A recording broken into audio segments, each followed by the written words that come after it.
نحمد و نصلی علی رسول الکریم اما بعد فاعوذ باللہ من الشیطان الرجیم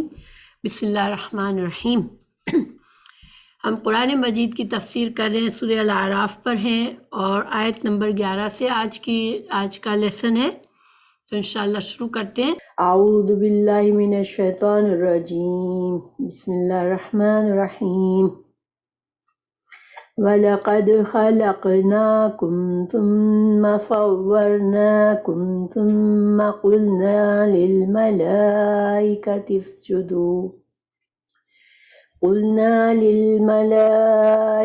اسْجُدُوا لِآدَمَ فَسَجَدُوا إِلَّا إِبْلِيسَ لَمْ يَكُنْ مِنَ السَّاجِدِينَ قال ما منعك ألا تسجد إذ أمرتك قال أنا خير منه خلقتني من نار وخلقته من طين۔ ترجمہ ہے ان آیت کا،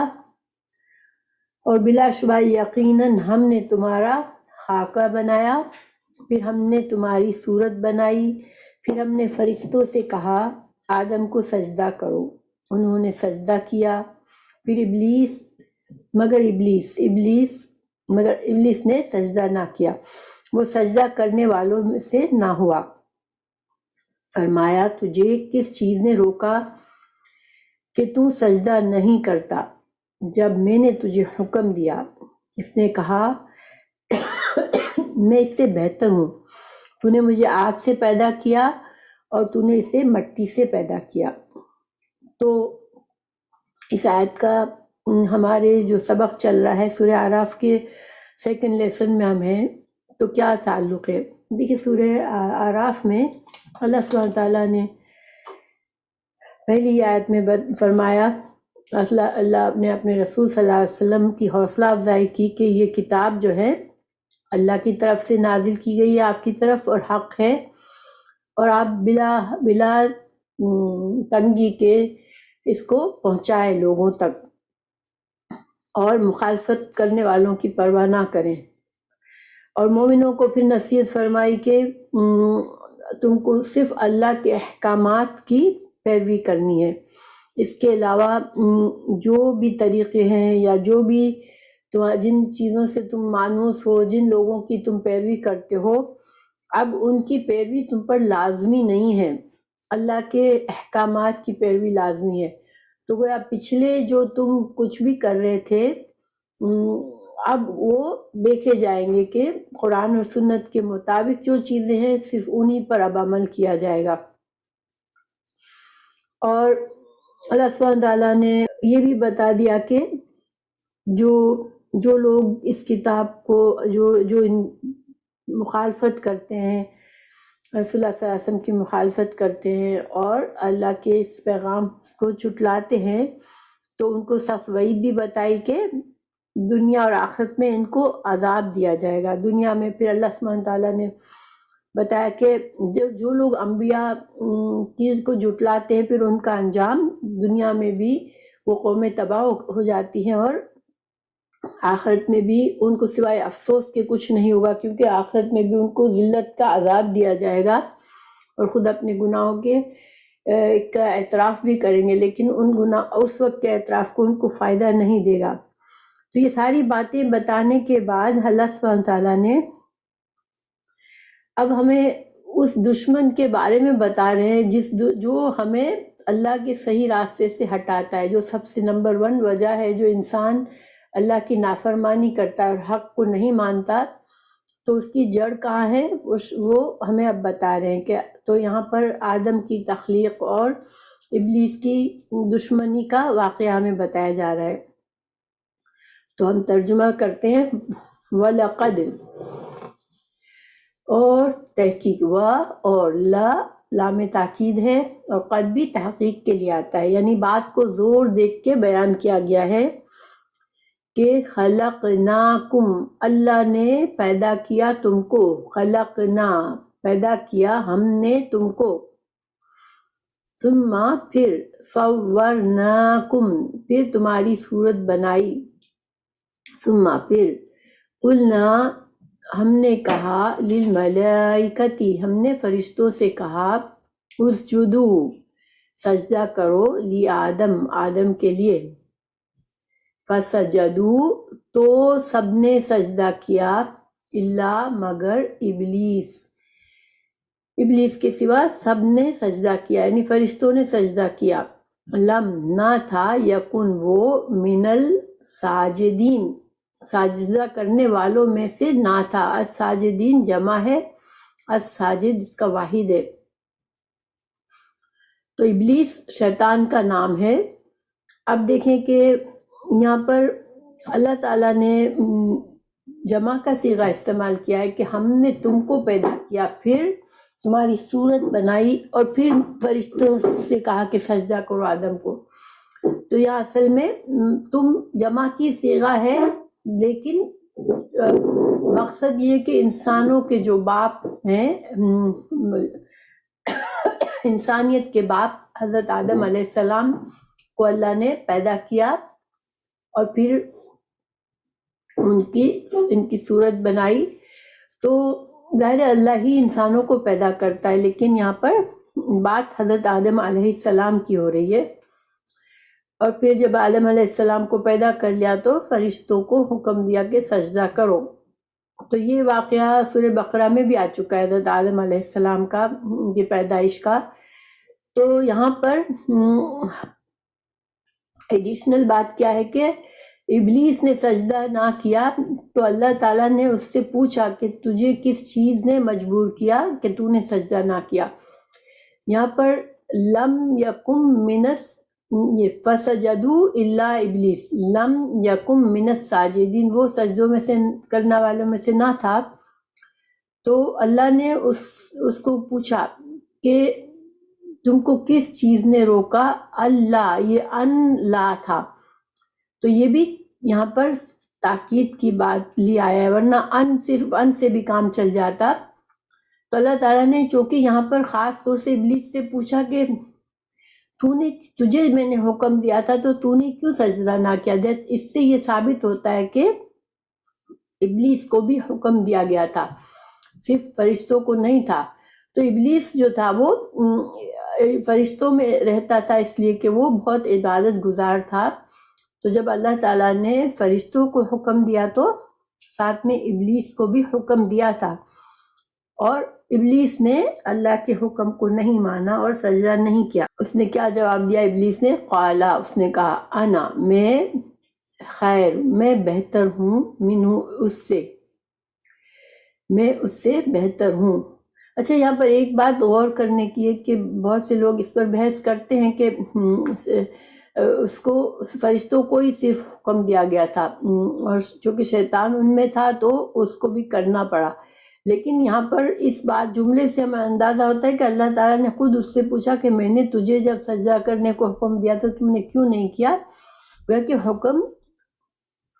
فرشتوں کے علاوہ خاص طور سے ابلیس کو بھی دیا گیا تھا ٹھیک ہے اور اس حکم کا اس نے نافرمانی کی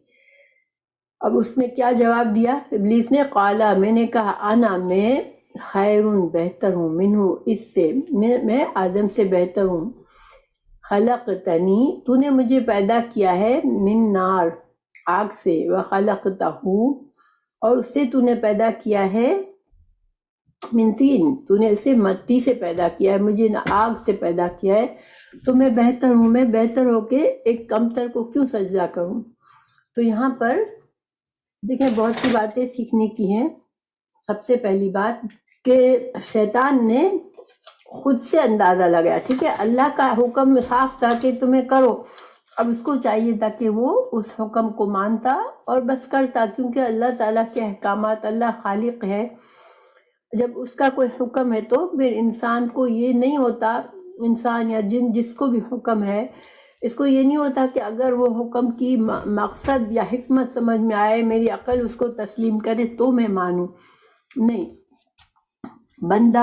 بندہ غلام ہوتا ہے اللہ تعالیٰ خالق ہے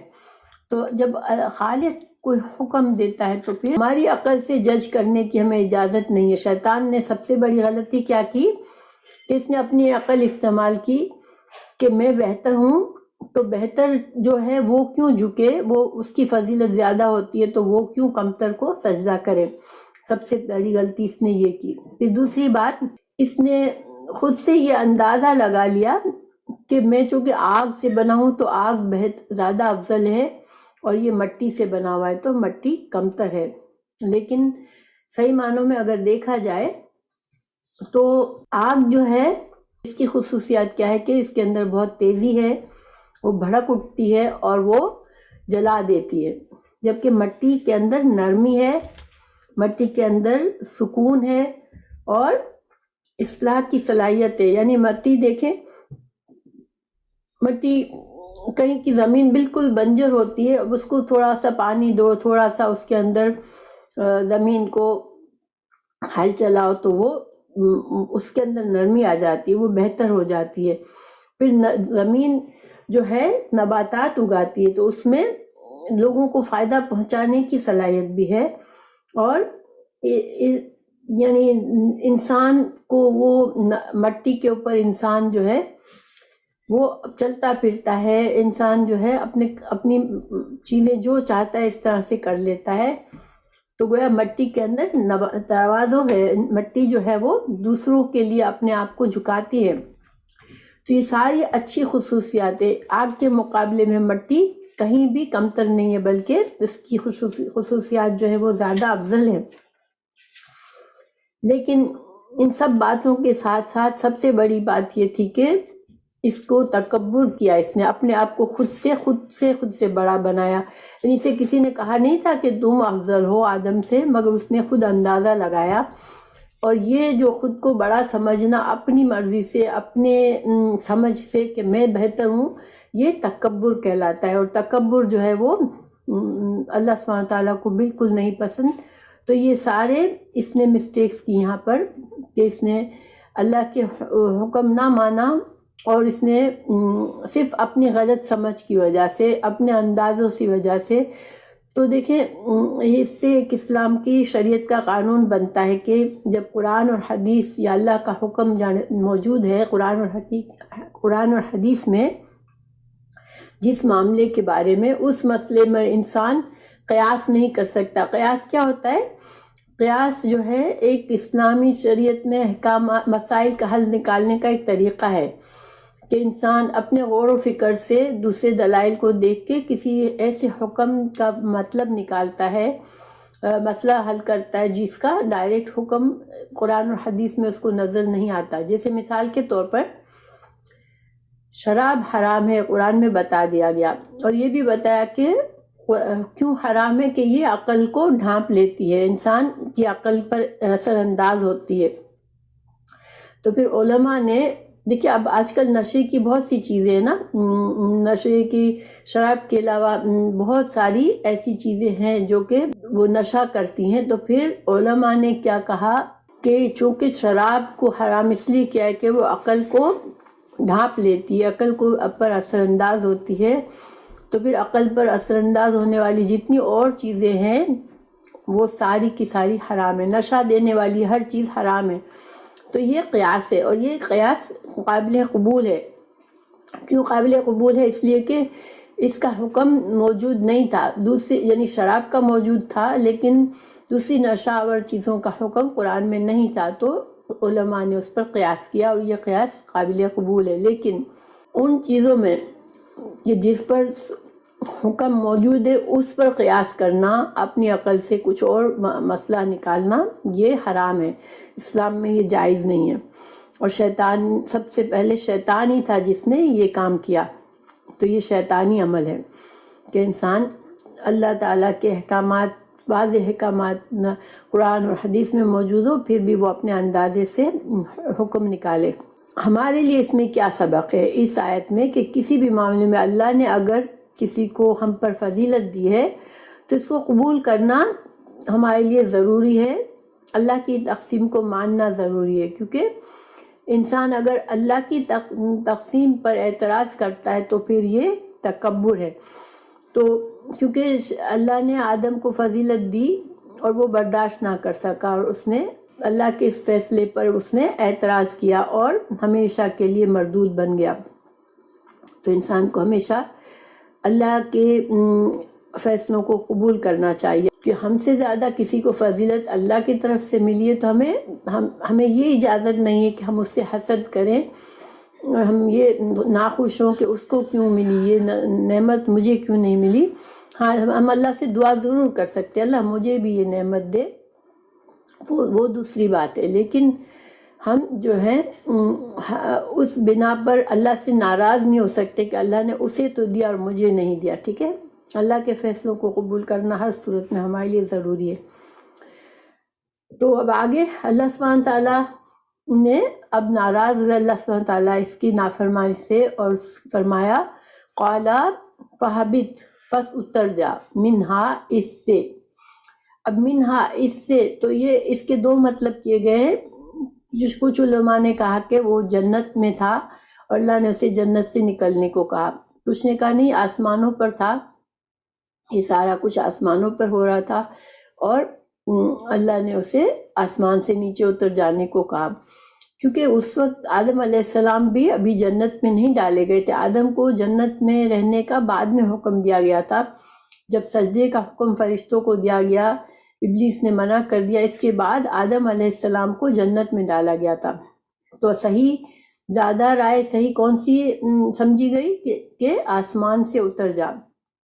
فما، تو نہیں، یکونو ہے، لکا تیرے لیے، ان یہ کہ تتکبر، تو تکبر کرے، یہاں تم اپنے آپ کو بڑا سمجھو، فیہا، اس میں، فخرج، پس نکل جا، انکا، بے شک تو، من الصاغرین، تو صاغرون میں ذلیل ہونے والوں میں سے. اللہ سبحانہ تعالیٰ کا یہ قاعدہ ہے کہ جو تکبر کرتا ہے اللہ اس کو ذلیل کرتا ہے. تو اللہ تعالیٰ نے اسے ذلیل کر کے نکلنے کا حکم دے دیا. جب شیطان کو نکالا گیا اور اللہ تعالیٰ اس سے ناراض ہوئے تو اس نے اللہ سے کیا کہا، قالا، اس نے بولا، انظرنی، مہلت دے مجھ کو، الا، طرف، یعنی تک، یومی، اس دن کے، یبعثون، جس دن لوگوں کو اٹھایا جائے گا. تو اس نے اللہ سے مہلت مانگی قیامت تک کہ مجھے تو مہلت دے، مجھے آزادی دے. تو یہاں پر پہلے میں ایک بات یہاں بتا دوں کہ یہ تکبر کے بارے میں، کیونکہ میں نے بتایا اللہ کو تکبر پسند نہیں ہے، تو اس کے بارے میں احادیث بھی موجود ہے. میں آپ کو ایک حدیث بتاتی ہوں کہ اللہ سبحانہ تعالیٰ نے مخلوق کے لیے عاجزی پسند کی ہے. تو حدیث کیا ہے کہ کوئی شخص جنت میں داخل نہ ہوگا جس کے دل میں رائی برابر تکبر ہوگا. تو اللہ کے بندے جو ہیں زمین میں عاجزی سے چلتے. اللہ تعالیٰ نے اپنے نیک بندوں کی کیا خصوصیت بتائی قرآن میں کہ اللہ کے بندے زمین پر عاجزی سے چلتے ہیں، اللہ ان کو پسند کرتا ہے، اور جو بڑا بننے کی کوشش کرتا ہے اللہ ان کو ذلیل کرتا ہے. جو عاجزی کرے اللہ کی خاطر اللہ اس کو درجات بلند کرتا ہے. تو یہ سارے مفہوم احادیث سے ہیں، مختلف احادیث سے ہیں، لیکن کوئی حدیث ایک نہیں ہے اس لیے میں ریفرنس نہیں دے رہی ہوں، لیکن یہ ساری صحیح احادیث سے یہ سارے مفہوم نکلتے ہیں کہ اللہ تعالیٰ تکبر کو پسند نہیں کرتا اور مخلوق کے لیے عاجزی پسند کرتا ہے. ٹھیک ہے، اور پھر یہ کہ تکبر کرنے والے کے لیے جنت میں داخلہ ممنوع ہے، اور چاہے کم تکبر بھی بری بات ہے. تکبر شیطان کی صفت ہے، انسان کو اس سے بچنا چاہیے.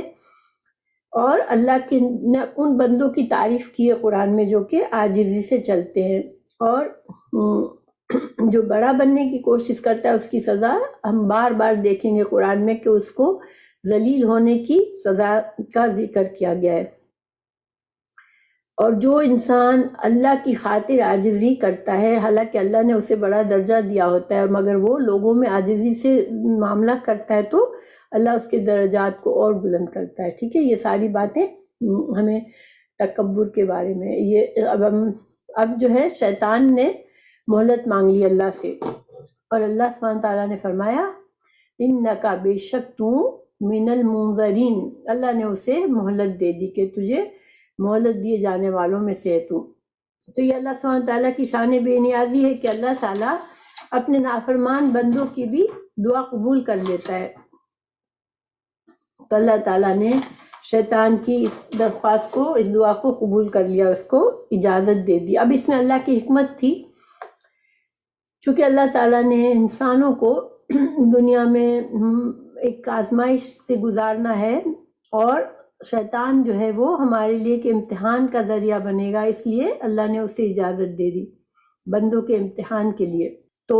اب قیامت تک کے دن تک کے لیے تو دیکھیں، ہر انسان جب مرتا ہے نا، اس وقت تک، جب تک یہ زندہ ہے اس دنیا میں، اس وقت تک شیطان اس پر اثر انداز ہو سکتا ہے، اس کو وسوسے ڈالتا ہے، اس کو گمراہی اور نافرمانی پر اکساتا ہے۔ مگر جب انسان کی موت آ جاتی ہے، اس کے بعد شیطان کا اس سے تعلق نہیں رہتا۔ پھر برزخ کی زندگی میں انسان کو قبر میں شیطان نہیں جا کے کچھ کر سکتا، کیونکہ انسان کا عمل اس دنیا تک ہی ہے، اور ہمارے اعمال نامے اس دنیا تک ہی لکھے جاتے ہیں۔ قبر میں تو چونکہ انسان بے بس ہوگا، وہ اس کے اعمال اب ختم ہو جاتے ہیں، اس کو عمل کچھ نہیں کرنا قبر میں، اس لیے شیطان کا بھی کوئی دخل نہیں ہے قبر میں۔ صرف دنیا کی حد تک انسان کو شیطان سے خطرہ ہے، اسے بچ کے رہنا ہے، اس سے محتاط رہنا ہے۔ اس نے مزید کہا شیطان نے، قالا فبیما، پس بوجہ اس کے جو، یہ تین الفاظ ہیں، فبیما اغویتنی تو نے مجھے گمراہ کیا، اغوی گمراہ کیا تھا تو نے، نی مجھے، لأقعدن البتہ میں، اس میں دو تاکیدیں ہیں، دیکھیں، لام تاکید اور نون شد، لأقعدن میں البتہ ضرور بیٹھوں گا، قاعدہ کا مطلب ہوتا ہے بیٹھنا، لہم ان کے لیے، صراطک تیرے راستے پر، المستقیم جو سیدھا ہے۔ اب شیطان نے جب مہلت مل گئی تو پھر اس نے کیا کیا، قسم کھائی اللہ کے سامنے، پکی پکی قسم کھائی کہ میں ضرور تیرے سیدھے راستے پر بیٹھوں گا۔ تو سیدھا راستہ کیا ہے؟ اللہ کا سیدھا راستہ فطرت کا راستہ ہے، کیونکہ فطرت، انسان کی فطرت میں توحید ہے، ٹھیک ہے، اللہ نے انسان کی فطرت میں توحید پر چلنا رکھا ہے کہ وہ اللہ کے ساتھ شرک نہ کرے اور اللہ کا فرما بردار بنے، یہ فطرت کا راستہ ہے، اور جو کہ سیدھا ہے، جو اللہ تک لے جائے گا اور انسان کی کامیابی ہوگی آخرت میں اس پر چل کر۔ لیکن جب انسان کی فطرت خراب ہونے لگتی ہے، جب انسان شیطان کی باتوں میں آتا ہے تو اس کی فطرت خراب ہوتی ہے اصل میں۔ تو اس نے کہا کہ تیرے بندوں کو میں فطرت کے راستے سے، یعنی کہ توحید کے راستے سے ہٹاؤں گا اور انہیں گمراہ کروں گا۔ جب کوئی کسی بندے کو انسان اس حد تک گمراہ کرتا ہے کہ وہ جہنم کا مستحق بن جاتا ہے، تو شیطان کی یہ سب سے بڑی کامیابی ہوتی ہے۔ اس کو اس بات کی، یعنی اس کی جو اپنے مقصد میں کامیابی کب ہو جاتی ہے، جب انسان مکمل طور پر اللہ سے کٹ گیا اور اب جہنم اس کے اوپر ثابت ہو گئی، مستحق ہو گیا یہ جہنم کا، تو شیطان کا مقصد پورا ہو جاتا ہے، یعنی کہ اس نے سخت قسم کھائی ہے کہ وہ ہر انسان کو جنت کے راستے سے ہٹا کے جہنم میں لے جائے گا، ٹھیک ہے۔ ثم پھر، لآتینہم پھر میں البتہ ضرور آؤں گا ان کے پاس، من سے، بین ادیہ اس کے سامنے سے، ومن خلفہم اور ان کے پیچھے سے، وعن ایمانہم اور ان کے دائیں جانب سے، وعن شمائلہم ان کے بائیں جانب سے، ولا تجدو اور نہ تو پائے گا، اکثرہم اکثریت کو ان میں سے، شاکرین شکر گزار۔ اب اس نے کیا قسم کھائی کہ وہ ہر سمت سے انسان پر حملہ کرے گا، ہر سمت سے انسان کو گمراہ کرنے کی کوشش کرے گا، دائیں سے، سامنے سے، دائیں سے، بائیں سے۔ جب انسان کوئی نیکی کا کام بھی کرنے کے لیے جاتا ہے تو اس میں شیطان اس میں بھی اس کی خلل ڈالتا ہے، اس کی نیکی میں بھی خرابی کر دیتا ہے۔ ہم نماز پڑھتے ہیں، ہماری نماز میں بھی وہ ہم کو ہمارا نماز کا بھی حصہ ضائع کروا دیتا ہے، ہمارے خیالات کو بھٹکا کر ہمیں وسوسے ڈال کے، گویا کہ کوئی سمت سے وہ انسان کو چھوڑتا نہیں ہے۔ تو اسی وجہ سے اللہ سبحانہ تعالیٰ، پیارے رسول صلی اللہ علیہ وسلم نے ہمیں ایک دعا سکھائی ہے، میں پڑھتی ہوں دعا، اور آپ لوگوں کو اس میں نوٹس میں دی بھی ہے، اور یہ دعا انسان صبح شام پڑھنے والی دعاؤں میں سے ہے۔ اللہم انی اسألک العفو والعافیۃ فی الدنیا والآخرہ، اللہم انی اسألک العفو والعافیۃ فی دینی و دنیای و اہلی و مالی، اللہم استر عوراتی وامن روعاتی، اللہم احفظنی من بین یدی ومن خلفی وعن یمینی وعن شمالی ومن فوقی واعوذ بعظمتک ان اغتال من تحتی۔ یہ دعا صبح شام پڑھنے کی ہے۔ میں اس کا ترجمہ بتاتی ہوں۔ یہ مسند احمد میں، ابو داؤد میں بھی ہے یہ دعا، ٹھیک ہے۔ اے اللہ، میں تجھ سے دنیا اور آخرت میں معافی اور عافیت کا سوال کرتی ہوں۔ اے اللہ، میں تجھ سے اپنے دین میں اور اپنی دنیا میں، اپنے اہل میں اور مال میں معافی اور عافیت کا سوال کرتی ہوں۔ اے اللہ، تو میرے پردے والی چیزوں پر پردہ ڈال دے اور میری گھبراہٹوں کو امن عطا فرما دے۔ اے اللہ، میری حفاظت فرما، میرے آگے سے، میرے پیچھے سے، میرے دائیں سے، میرے بائیں سے اور میرے اوپر سے، اور میں تیری عظمت کی پناہ چاہتی ہوں کہ میں اپنے نیچے سے اچانک پکڑ لی جاؤں۔ تو یہ دعا بہت ہی مفید اور جامع ہے۔ اس میں جیسے ہم نے ہر چیز مانگ لی، تو یہ دعا اگر کسی کو یاد نہیں ہے تو ضرور یاد کریں اس کو، اور یہ صبح اور شام کی دعاؤں میں شامل ہے۔ صبح شام اس کو پڑھا کریں انشاءاللہ، اور جب بھی دل چاہے پڑھیں۔ اچھا، اب شیطان نے یہ ایک وعدہ کیا کہ تو بہت اکثریت انسانوں کی کو شاکر نہیں پائے گا۔ تو سورہ سبا آیت 20 میں اللہ تعالیٰ نے فرمایا ہے کہ شیطان نے انسانوں کی اکثریت کو جو گمراہ کرنے کا دعویٰ کیا تھا، تو شیطان نے اپنے اس دعوے کو نے پورا اترا، یعنی شیطان کا جو گمان تھا کہ میں وہ بندوں کی اکثریت کو گمراہ کر دوں گا، تو وہ اس میں کامیاب ہوا۔ تو ہمیں اللہ تعالیٰ ہمیں محفوظ رکھے کہ ہم شیطان کے بہکانے میں آئے، کیونکہ شیطان بہت چالاک ہے اور وہ ہماری ہر طرح سے، یعنی کہ ہم تو غافل ہو جاتے ہیں، بھول جاتے ہیں، مگر وہ ہمیں کسی لمحہ بھی نہیں چھوڑتا۔ تو ہمیں بہت زیادہ پناہ مانگنی ہے اللہ سے، اور ہمیں اپنے آپ کو چوکنا رکھنا ہے۔ تو اس نے یہ کہا کہ بہت سے کو شاکرین نہیں پائے گا، تو شاکر سے یہاں پر مطلب یہ ہے کہ بہت سے لوگوں کو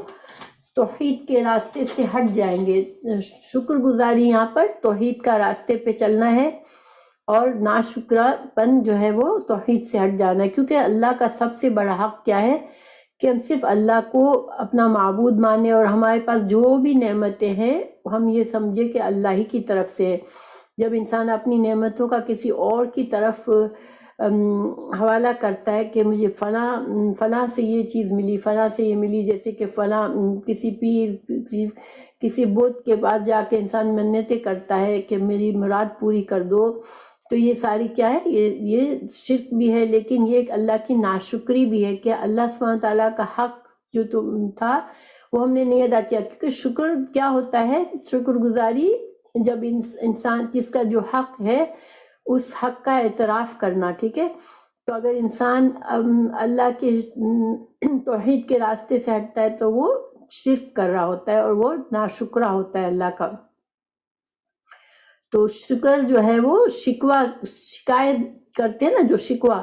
اس کا ہی ضد ہے، گویا کہ اللہ سبحانہ تعالیٰ سے ہمیں جو بھی کچھ ملا ہے، ہمیں اللہ کو ان نعمتوں پر شکر گزار ہونا چاہیے۔ اور اللہ تعالیٰ ہمیں کوئی چیز، خواہشات ہماری کچھ پوری نہیں ہوئی ہیں تو ہمیں اللہ کی رضا میں راضی ہونا چاہیے۔ ہمیں غصہ، پریشانی، شکایتیں اور منفی رویے سے بچنا چاہیے، کیونکہ اللہ تعالیٰ کی حکمت سے ہر چیز ملتی ہے۔ ہمیں کوئی چیز کی خواہش ہے تو ہمیں اس کے لیے دعا مانگنی چاہیے اور ہمیں محنت کرنی چاہیے، لیکن جب ہماری ساری محنت کوشش کے باوجود بھی اگر ہمیں وہ چیز نہیں ملی، ہمارا وہ کام نہیں ہوتا، تو پھر ہمیں اللہ کی رضا سمجھ کر اس کو قبول کرنا چاہیے۔ اس پہ بہت زیادہ واویلا نہیں کرنا چاہیے، شکایتیں نہیں کرنی چاہیے، غصہ نہیں کرنا چاہیے، اللہ کی تقسیم پر خوش رہنا چاہیے۔ شیطان نے دیکھیں شیطان کیا کرتا ہے انسانوں کے لیے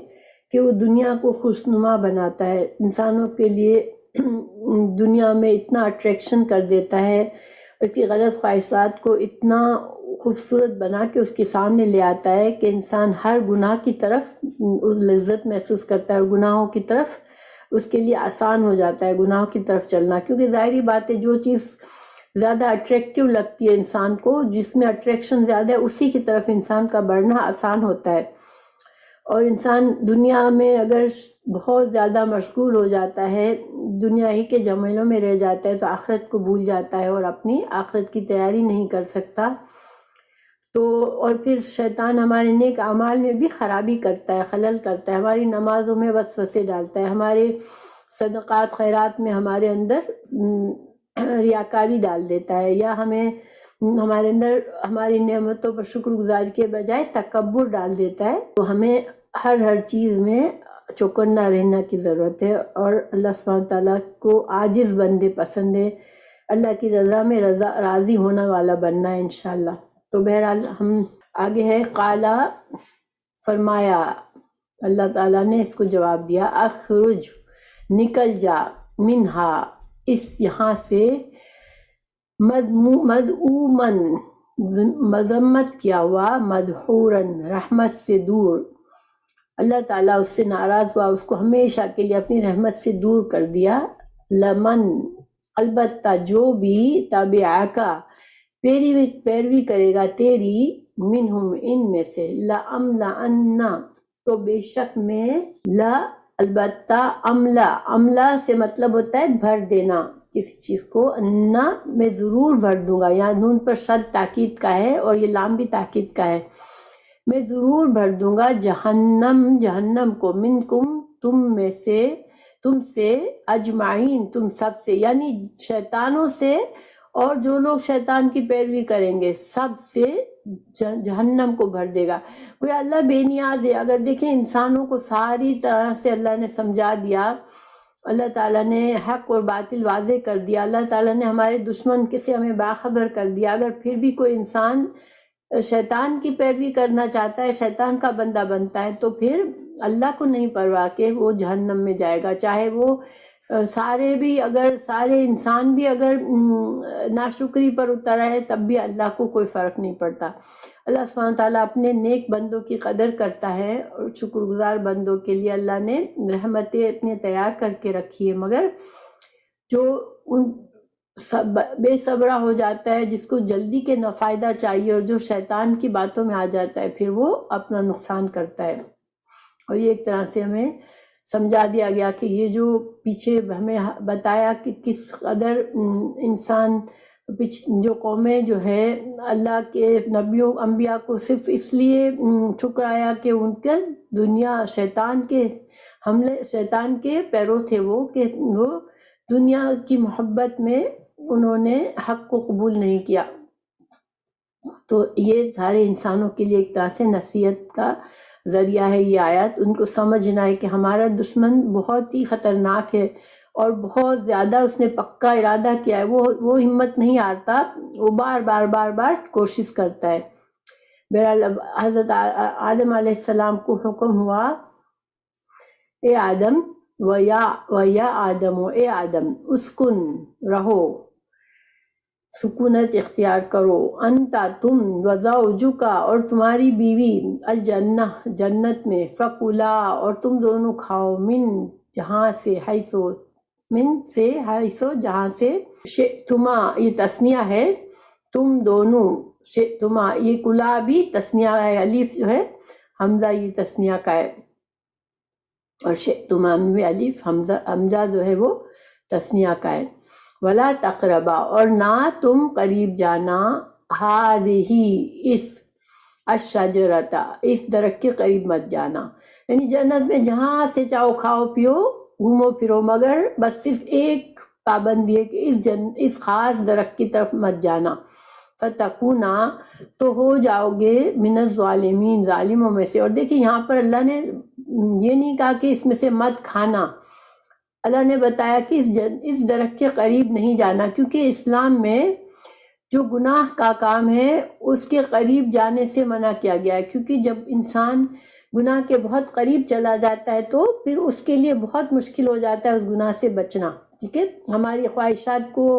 جب بری خواہش کوئی آئے تو اسی وقت اگر ہم اس کا دروازہ بند کر دیتے ہیں کسی بھی طرح سے تو وہ ہٹ جاتی ہے، لیکن اگر ہم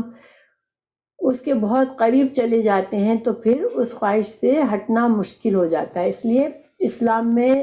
سد ذرائع کا اصول ہے کہ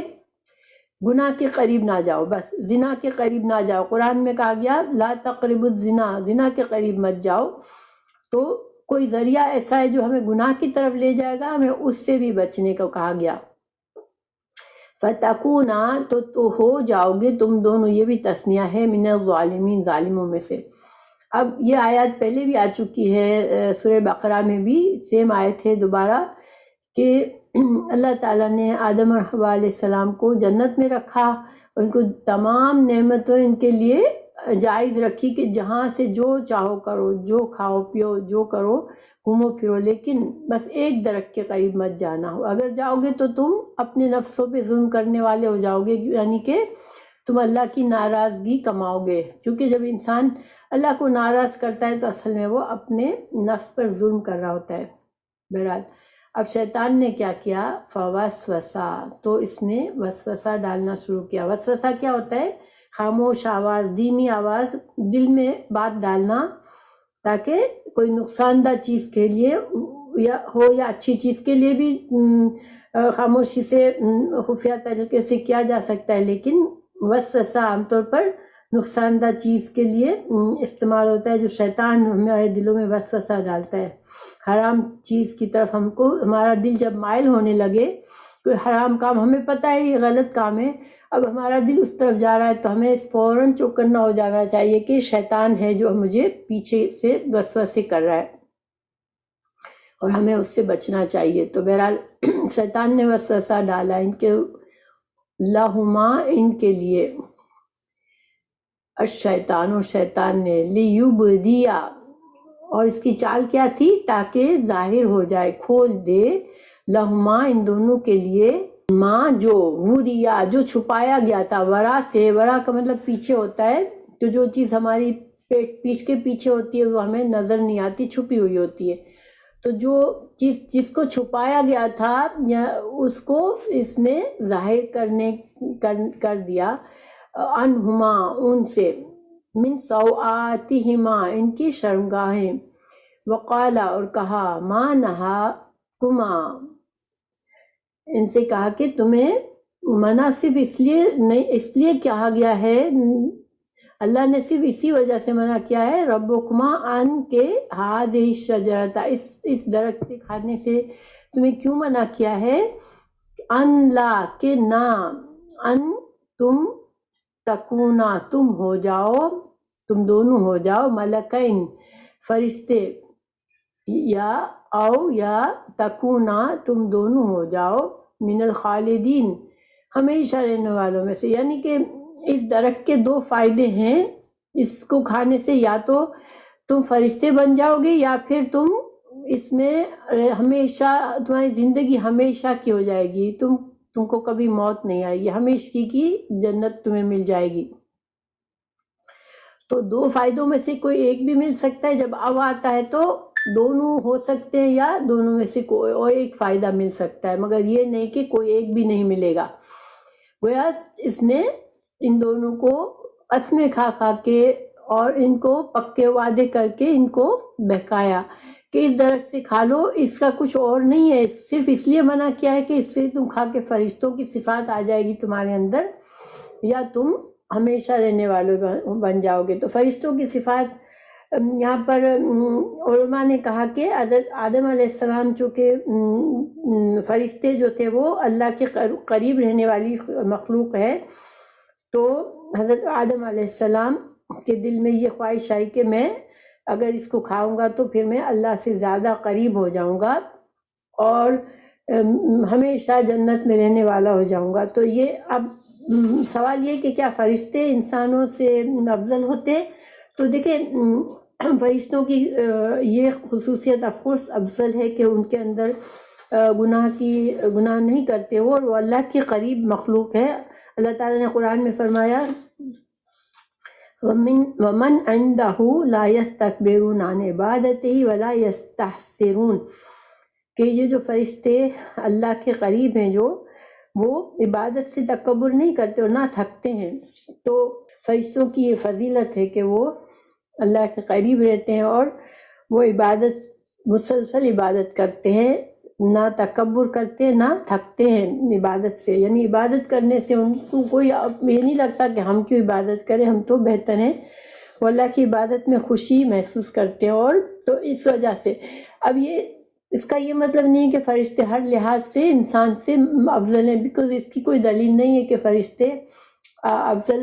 مخلوق ہے۔ انسان کو اشرف المخلوقات کہا گیا ہے، کیونکہ انسان جو ہے جب ایک نیک انسان اپنی خواہشات اور کمزوریوں کے باوجود، اپنے شیطان دشمن کے باوجود جب اللہ کا عبادت گزار فرما بردار بندہ بن جاتا ہے تو اس کا درجہ فرشتوں سے بھی بلند ہو جاتا ہے، کیونکہ فرشتوں کے پاس تو گناہ کرنے کی گنجائش نہیں ہے، ان کے اندر صلاحیت ہی نہیں ہے، لیکن انسان کے اندر صلاحیت ہونے کے باوجود، خواہشات ہونے کے باوجود اگر وہ اپنے نفس پر اتنا قابو پاتا ہے کہ وہ اللہ کا فرما بردار، مکمل فرما بردار بنتا ہے تو پھر وہ فرشتوں سے افضل ہو جاتا ہے۔ تو بہرحال اس نے کیا کیا مزید وقاسمہما، اس نے قسمیں کھائی، شیطان نے قسمیں کھائی، انی بے شک میں لکما لمن الناصحین، اس نے قسمیں کھائی کہ میں قسم کھاتا ہوں، یعنی بار بار قاسمہ جو ہے مبالغے کا صیغہ ہے، ٹھیک ہے، مبالغے میں بہت زیادہ کا معنی ہوتا ہے، یعنی کہ بار بار قسم کھائی کہ بے شک میں تمہارے لیے خیر خواہوں میں سے ہوں، میں تمہیں اچھی بات بتا رہا ہوں، تمہارے فائدے کی بات بتا رہا ہوں۔ فَدَلَّاهُمَا، تو بے غرور پھر انہوں نے ان دونوں کو اس نے کھینچ لیا۔ دلہ کا مطلب جیسے ڈول کو اوپر سے نیچے ڈالتے ہیں نا، کنویں میں ڈول ڈالی جاتی ہے، تو اسی طرح انسان ایک اعلیٰ مقام سے نیچے گرد کی طرف جھک جاتا ہے تو اس کو دلہ کہا گیا کہ آدم و حوا علیہ السلام ایک اعلیٰ جگہ پر تھے، جنت میں تھے، اللہ کے فرما برداری کے حالت میں تھے، اس اعلیٰ مقام سے وہ اللہ کی نافرمانی کے مقام پر آ گئے، انہوں نے اس کے دھوکے میں آ گئے وہ۔ فلما، پھر جب ذاقا، انہوں نے چکھ لیا، الشجرتا، اس درخت کو، بدت لہما، ان کے لیے، سوآتہما، ان کی شرمگاہیں، فتفقا، تو دونوں لگے، یخصفانی، چپکاتے تھے، علیہما، اپنی شرمگاہوں پر، من ورق الجنتی، جنت کے پتوں کو۔ حضرت آدم علیہ السلام کو اور حضرت حوا علیہ السلام کو اس نے بھٹکا دیا، اس نے غلط کام پر تیار کر دیا، انہوں نے درخت کھایا، اور درخت کھاتے ہی جو ان کو ایک جنت کا لباس تھا ان کے اوپر، جس کی وجہ سے ان کی شرمگاہیں چھپی ہوئی تھی، وہ کھل گیا اور ان کی شرمگاہیں ان کے لیے نمایاں ہو گئی۔ اور انسان کی فطرت میں اللہ نے رکھا ہے کہ اس کو ننگا پن برا لگتا ہے، اور سوات بھی اسی لیے کا شرمگاہ کو سوات اس لیے کہا کہ انسان کو اس کو کھولنا برا لگتا ہے، اگر انسان ننگا ہو جاتا ہے تو اس کو برا لگتا ہے، اس لیے جو چھپانے والے حصے ان کو سوات، یعنی کہ چھپانے بری چیزیں، یعنی جس کو کھولنا انسان کو یہ شرم کا باعث ہوتا ہے۔ اب آدم اور حوا پریشان ہوئے، انہوں نے جنت کے پتوں سے اپنے آپ کو ڈھانپنا شروع کیا، اور یہ ہمارے لیے دلیل ہے، بائی نیچر انسان جو ہے وہ حیادار ہے، اس کو ننگا پن نہیں پسند ہے۔ اب شیطان، جو لوگ ننگا پن پسند کرتے ہیں تو پھر وہ جانوروں کی طرح ہو جاتے ہیں، کیونکہ ننگا رہنا جانور کی صفت ہے۔ انسان کے اندر اللہ نے حیا رکھی ہے، اس کے اندر فطرت رکھی ہے کہ وہ اپنے آپ کو ڈھانپ کے رکھتا ہے۔ اور دوسری بات دیکھیں، شیطان جو ہے، ہمیں یہ پتہ چلا کہ شیطان انسان کو ننگا کرنا چاہتا ہے، انسان کی جو بری چیزیں ہیں ان کو ابھارنا چاہتا ہے، ان کو سر عام لانا چاہتا ہے۔ ہر انسان میں اچھائی برائی ہوتی ہے، لیکن شیطان ہمارے برائی کے پہلو کو اجاگر کر کے سامنے لے آتا ہے۔ دیکھیں فیشن جو ہے، فیشن بھی کیا ہے، یہ شیطان ایسے ایسے فیشن نکلواتا ہے جس سے انسان کا لباس اس کے ان چیزوں کو اور زیادہ نمایاں کرتا ہے جن کو چھپانے کے لیے کہا گیا ہے. ایسا پتلا لباس جس سے پورا جسم دکھ رہا ہو،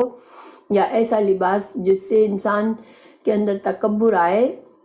یہ ساری چیزیں شیطان کی طرف سے ہوتی ہے. تو فیشن انسان کو ٹھیک ہے ہر زمانے کے لحاظ سے کپڑے پہنتا ہے، لیکن اپنے کپڑوں میں ہمیشہ یہ دھیان رکھے کہ لباس کا مقصد انسان کے ان ستر پوشی ہے، انسان کے جسم کو چھپانا ہے. اگر یہ مقصد پورا نہیں ہوتا، لباس آف کورس لباس زینت بھی ہے، انسان کے لیے خوبصورتی کا ذریعہ بھی ہے، اس میں کوئی منع نہیں ہے، لیکن ڈیسنٹ لباس ہمیشہ پہننا چاہیے، ایسا جس سے جو بیسک لباس کا مقصد ہے کہ ہمارے جسم کو چھپائے، جن حصوں کو چھپانا ہے وہ ظاہر نہ ہونے چاہیے، اور انسان کے اندر تکبر جس لباس سے آئے وہ بھی نہ ہونا چاہیے. اس سے یہ بھی ہمیں پتہ چلا کہ شیطان انسان کو رسوا کرنا چاہتا ہے، اس کے عیبوں کو نمایاں کرتا ہے. قرآن شریف میں سورہ طٰہٰ کی آیت نمبر 118 اور 119 میں 4 خصوصیات بتائی تھی جنت کی، جو کہ حضرت آدم علیہ السلام، حضرت حوا علیہ السلام کو ملی ہوئی تھی. ایک تو یہ تھی، اللہ تعالیٰ نے فرمایا کہ نہ تو یہاں بھوکا رہے گا،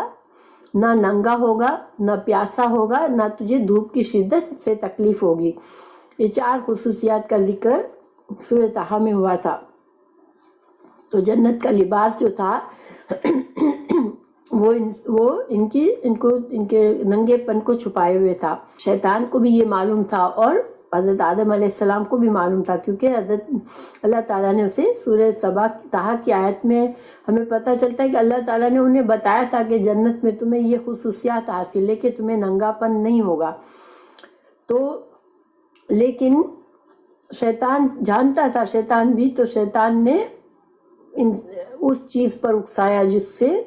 اس کے اندر ننگا پن آیا ان دونوں میں، اور ان کی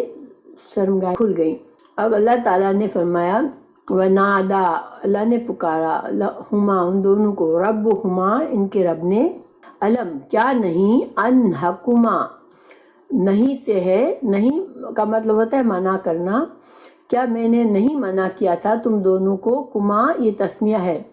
ان سے تلکما اس الشجرتی اس درخت سے، وَأَقُلْ اور کیا نہیں کہا تھا تم سے، لکما تم دونوں سے، اِنَّ بے شک شیطان لکما تمہارے لیے، عدوً دشمن ہے، مبین کھلا. اللہ تعالیٰ نے حضرت آدم اور حضرت حوا علیہ السلام سے کہا میں نے تم کو کیا نہیں خبر دی تھی کہ شیطان تمہارا دشمن ہے، پھر تم اس کی باتوں میں آئے اور تم کو میں نے منع کیا تھا کہ یہ درخت سے تم نہ کھانا، اور تم نے کھا لیا. تو کہا حضرت آدم علیہ السلام نے اور حضرت حوا نے، قالا یہ تثنیہ ہے، ربنا اے ہمارے رب، ظلمنا ظلم کیا ہم نے، انفسنا ہماری جانوں پر، یہ سارے تثنیہ ہے. ظلمنا، قالا، ربنا تو ہمارے رب تو ٹھیک ہے، ظلمنا ظلم کیا ہم نے، انفسنا ہمارے نفسوں پر، نہیں یہ تثنیہ نہیں ہے، قالا صرف تثنیہ ہے، یہ سب جمع کے صیغے ہیں. وَإِن لَمْ اور اگر نہ تغفر لنا تو بخشے گا ہم کو، وترحمنا اور تو رحم کرے گا ہم پر، لنکونن تو البتہ ہم ہو جائیں گے، من الخاسرین ہم نقصان اٹھانے والوں میں سے ہو جائیں گے. تو اللہ تعالیٰ نے جب اللہ ناراض ہوا تو حضرت آدم اور حضرت حوا علیہ السلام نے یہ دعا مانگی. اب یہ دعا ان کو کہاں سے آئی؟ یہ سورہ بقرہ میں ہمیں پتہ چلتا ہے اللہ تعالیٰ نے یہ دعا سکھائی تھی، فَتَلَقَّىٰ آدَمُ مِن رَّبِّهِ كَلِمَاتٍ. تو یہ اس وقت دعا کا ذکر نہیں تھا کہ کون سی دعا سکھائی تھی، لیکن یہاں پر یہ دعا موجود ہے کہ یہ دعا سکھائی تھی، اور اس کی وجہ سے انہوں نے دعا مانگی یہ والی، اور اس سے ان کی مغفرت ہو گئی. لیکن ایک ایک جھوٹی حدیث کا حوالہ دیا جاتا ہے کہ حضرت آدم علیہ السلام کو جب زمین پر ڈالا گیا تو ان کو آسمان پر ایک کلمہ لکھا ہوا نظر آیا، لا الہ الا اللہ محمد الرسول اللہ. تو انہوں نے محمد الرسول اللہ دیکھ کر آپ صلی اللہ علیہ وسلم کے نام سے وسیلے سے دعا مانگی کہ اللہ اس کے وسیلے سے تو مجھے معاف کر دے، تو ان کی مغفرت ہو گئی۔ لیکن یہ جھوٹی بات ہے۔ اصل بات کیا ہے کہ اللہ تعالیٰ نے یہ دعا سکھائی تھی ان کو کہ اللہ ہم نے ظلم کیا اپنے اوپر، غلط تیری نافرمانی کر کے ظلم کیا ہم نے، اب اگر تو ہمیں نہیں معاف کرے گا اور تو ہم پر رحم نہیں کرے گا تو ہم تو پھر بہت خاسرین ہوتا ہے، مکمل نقصان ہو جائے گا ہمارا، تو ہمیں بچا لے، ہمیں اللہ ہمیں نقصان سے بچا لے اور ہمیں معاف کر دے۔ پھر قالا فرمایا اہبتو، اللہ نے ان کی دعا کو قبول کیا، ان کی مغفرت کر دی۔ یہ ہمیں سورہ بقرہ سے پتہ چلتا ہے فَتَلَقَّىٰ آدَمُ مِن رَّبِّهِ كَلِمَاتٍ فَتَابَ عَلَيْهِ، تو اللہ تعالیٰ ان پر مہربان ہوا۔ پھر یہ ہمیں سورہ بقرہ میں بتایا گیا، جو حضرت آدم علیہ السلام کا قصہ سورہ بقرہ میں موجود ہے اور ہم نے تفصیل سے پڑھا بھی ہے، انشاءاللہ آپ لوگوں کو پتہ ہوگا۔ تو اللہ تعالیٰ نے فرمایا اہبتو، اتر جاؤ، بعضکم، بعض تمہارے، لبعض، بعض کے، عدوٌ، دشمن ہیں، وَلَکُمْ، اور تمہارے لیے، فی الارض، زمین میں، مستقرٌ، تمہارے لیے زمین میں تمہارے لیے اب قرار پکڑنا ہے، ٹھکانہ ہے، وَمَتَاعٌ، اور کچھ سامان ہے، متاع کہتے دنیا میں، دنیا گزارنے کا سامان، تو دنیا میں تمہارے لیے کچھ سامان ہے ایک وقت مقرر کے لیے، تمہاری زندگی دنیا کی صرف ایک وقت مقرر کے لیے، ٹھیک ہے۔ حضرت آدم علیہ السلام کا رویہ اور حضرت آدم علیہ السلام کے مقابلے میں شیطان کا رویے میں ہمیں کیا فرق نظر آتا ہے؟ دیکھیں، اب جب شیطان نے جان بوجھ تکبر کی وجہ سے نافرمانی کی تھی، حضرت آدم علیہ السلام نے معصومیت پہ یعنی کہ غلطی سے بھول گئے اور شیطان کے دھوکے میں آ گئے، اس وجہ سے غلطی کی۔ پھر غلطی کرنے کے بعد حضرت آدم علیہ السلام نے فوراً اللہ سے غلطی کا اپنا اعتراف کیا اور معافی مانگی۔ شیطان نے غلطی کر کے اوپر سے اللہ کو ہی الزام دیا کہ تو نے مجھے ایسے امتحان میں ڈالا ہی کیوں کہ تجھے پتا تھا کہ میں اس میں کامیاب نہیں ہوگا، اپنی غلطی کی ذمہ داری بھی نہیں لی شیطان نے۔ پھر حضرت آدم علیہ السلام نے آئندہ نہ کرنے کے لیے عزم کیا کہ میں آئندہ ایسا نہیں کروں گا، کیونکہ سچی توبہ جو کرتا ہے پھر وہ پھر اللہ کی نافرمانی نہیں کرتا۔ لیکن شیطان نے ایک گمراہی کرنے کے بعد بجائے نادم ہونے کے، معافی مانگنے کے، آئندہ کے لیے مزید مہلت مانگی کہ وہ قیامت تک اللہ کے نیک بندوں کو، اللہ کے بندوں کو وہ اللہ کی راہ سے ہٹانے کی، یعنی یہ نافرمانی کا کام کی، اس نے مزید عزم کر لیا۔ تو گویا کہ انسان کو اس چیز سے یہ پتہ چلتا ہے کہ ایک آدم علیہ السلام کا رویہ ہے اور ایک شیطان کا رویہ ہے، تو ہمارے لیے کون سا طریقہ بہتر ہے، کون سی مثال پہ ہمیں چلنا ہے، ٹھیک ہے۔ انسان سے جب مسٹیک ہو جائے تو فوراً اللہ کی طرف پلٹنا چاہیے اور معافی مانگنی چاہیے اور تکبر سے بچنا چاہیے انسان کو۔ پھر بہرحال اللہ تعالیٰ نے ان کو کہا کہ تمہارے لیے زمین پر کچھ عرصے کے لیے تمہارے لیے فائدہ ہے اور تمہیں کچھ عرصے تک رہنا ہے وہاں پر۔ قالا، کہا، فیما، اللہ سبحانہ تعالیٰ نے فرمایا، اس میں، فیہا، اس میں، تحیونا، تم جیو گے، یعنی اپنی دنیا کی زندگی گزارو گے، وفیہا، اور اس میں، تموتونا، اور اس میں تم کو موت آئے گی، ومنہا، اور اس میں سے، تخرجون، پھر تم نکالے جاؤ گے۔ یعنی کہ زمین میں اب تمہارے لیے زمین سے کیا تعلق ہوگا کہ کچھ عرصہ تمہاری وہاں کی زندگی ہوگی، پھر تم کو موت آئے گی، پھر تم کو دوبارہ اسی زمین سے نکالا جائے گا، تو پھر تم واپس یا تو تم آ کر پلٹ کر جنت کی طرف آؤ گے، جو انسان اللہ کی فرما برداری کریں گے وہ اصل جو گھر ہے، جو آدم علیہ السلام کا پہلا گھر تھا جنت، اس کی طرف پھر چلے جائیں گے، یا پھر جنہوں نے نافرمانی کی وہ جہنم کی طرف جائیں گے۔ یا بنی آدم، پھر اللہ تعالیٰ نے تمام انسانوں کو اللہ تعالیٰ مخاطب کیا کہ اے بنی آدم، قد، تحقیق، انزلنا، ہم نے نازل کیا، علیکم، تم پر، لباسن، لباس، یواری جو چھپاتا ہے سوآتکم تمہاری قابل شرم حصوں کو، وریشن تمہارے لیے اس میں زینت بھی ہے۔ اب اللہ تعالیٰ نے انسانوں کو لباس کی اہمیت بتائی کہ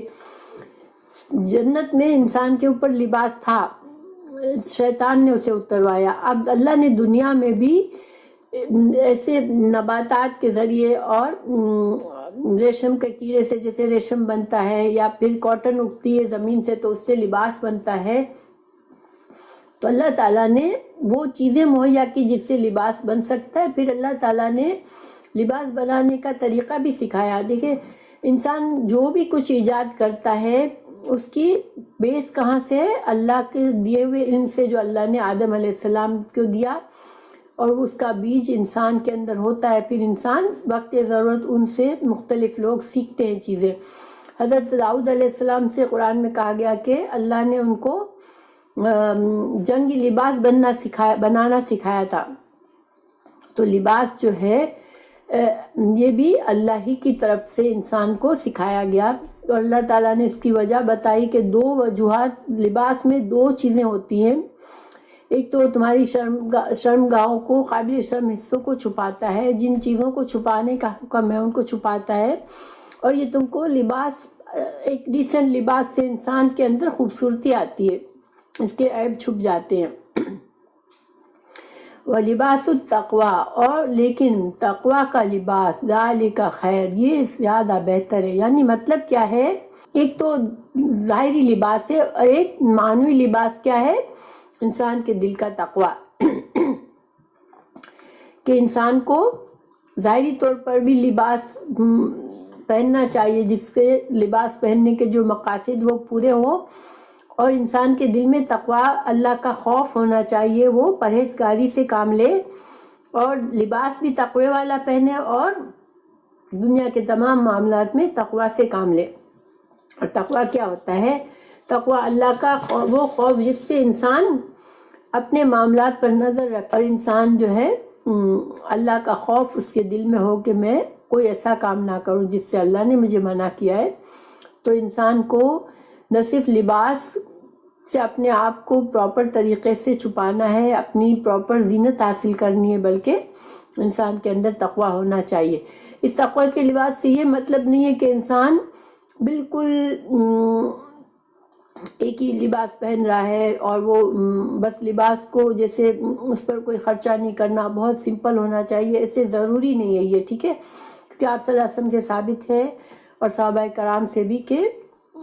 اچھا لباس بھی آپ صلی اللہ علیہ وسلم پہنتے تھے، عمدہ لباس جب مہیا ہوتا تھا، کوئی موقع ہوتا آپ پہنتے تھے، اور آپ سادہ لباس جب مہیا ہوتا تو سادہ پہنتے تھے۔ مگر ہاں مردوں کے لیے ریشم